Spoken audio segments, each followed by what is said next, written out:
So ngayon po mga kapatid at sa mapayapang buhay po sa ating mga kapatid at sa mapayapang umaga po sa ating lahat po mga kapatid. Yan.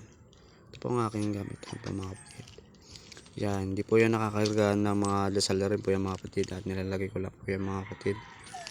At hindi ko po yan kinakargaan po mga kapatid.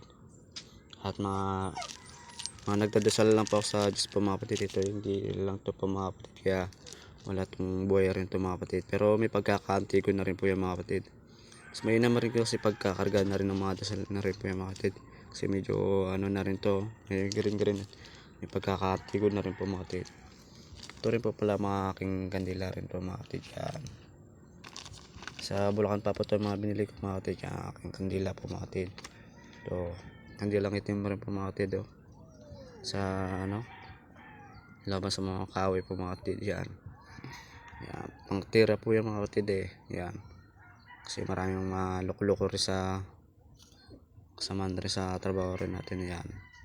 Panira po yan eh. Pang rebelde po yan mga kapatid. Itong itim na kandila rin po mga kapatid. Maganda rin yan mga kapatid. Tapos ito pa po ang aking kandilang puti rin po mga kapatid. Yan. Ito mga kapatid maganda rin ito mga kapatid sa mga love life po mga kapatid. Pag mga kulay pula. Balutan lang nyo na po ng mga ilaw rin po. Tapos yung mga papel po. Pabilot dito, doon sa may puti dito sa gilid-gilid po mga kapatid dyan. Mga kapatid yan, no. Ay, naman po yung mga kapatid. Tapos ito pa po mga kapatid yan, aking mga gatro po mga kapatid yan. Ito mga matutungayin nyo po sa mga gatro po mga kapatid.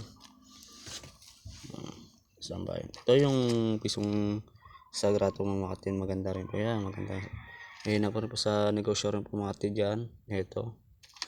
At lalo rin po itong Santo Niño rin po sa pangbabae rin po mga kapatid. Maging lapitin po kayo itong boy yung medalyon o anting-anting nyo rin po mga kapatid. Nakapangdagdag ng lakas rin po yung mga kapatid pag yung gamit ay boy po. Mag-iba yung aura nyo po mga kapatid. Panganutan ng karisma po mga kapatid. Pwede rin sa negosyo, sa mga business po mga kapatid. Napakainam po rin po yan mga kapatid. At maraming gumagamit at subok na rin ito mga kapatid. Doon nasubukan ko na rin yung mga kapatid, yung mga Santo Niño rin po mga kapatid. Noon wala masyado akong paniniwala sa mga ganito. At yung nasubukan ko, talagang epektibo ko. Naging malalapit din ako sa babae rin po.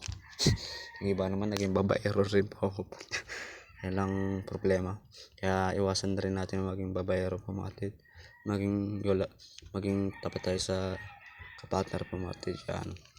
Marami kasing mga lalaki babaero po mga kapatid. Pag lalo oras na buhay yung tanga na hagimat po mga kapatid. Yan. Ito pwede yung mga ganito po mga kapatid. Ito may mga bote pa ako dito mga kapatid. Ito yung mga kasakapan.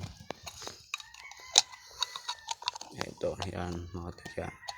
So mainam na rin na yung mga litrato at pangalan rin po. Dito mga kapatid lagyan ng mga orasyon rin po. At pattern na yung kinakasinta rin po mga kapatid.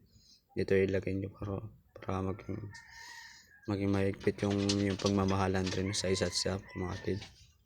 Para hindi po kayo magtaksilan po mga kapatid. So mga Santo Niño rin po mga kapatid sa akin po mga kapatid. Yan mga talandro ko po mga kapatid. Ito ang kandila ko po mga kapatid. Yan. Ito Santo Niño hubad ko rin po mga kapatid. Yan. Itim po yan mga kapatid. Yan. Tapos itong aking gamit na rin po line po yung mga kapatid.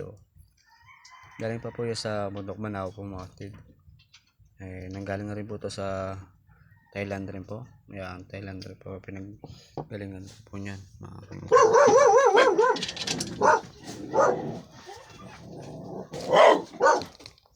Tapos ito pa po yung mga po. Yung kay San Benito rin po. Kay Hermetanyo po mga kapatid. Yan. Pagkakantigo na rin po mga kapatid. Maganda rin po yung mga kapatid. Mas mainam na rin ganito kaya at lalo pag buhay po mga kapatid. Huwag kayo magpapasubok ng mga medalyon kay Nick Banay po mga kapatid. Napakalakas ng kapangyarihan po yung mga kapatid. Lakas ng panudla po ng kapatid. Kaya naging lalo nanghigop rin kasi ng kapangyarihan niya si Nick Manayo. Kaya lalong lumalakas yun. Pag nanggagamot ka kasi tas lalo yung ginagamot mo, higupin mo yung kapangyarihan niya. Lilipat sa iyo, mas lalong lalakas. Lalo na lakas sa kapangyarihan po. Yan. So ngayon dito mga kapatid, hanggang dito na po tayo mga kapatid. Yung mga aso ko dito, yung mga nagtatahulan pa po mga kapatid, hanggang dito na lang po ulit tayo.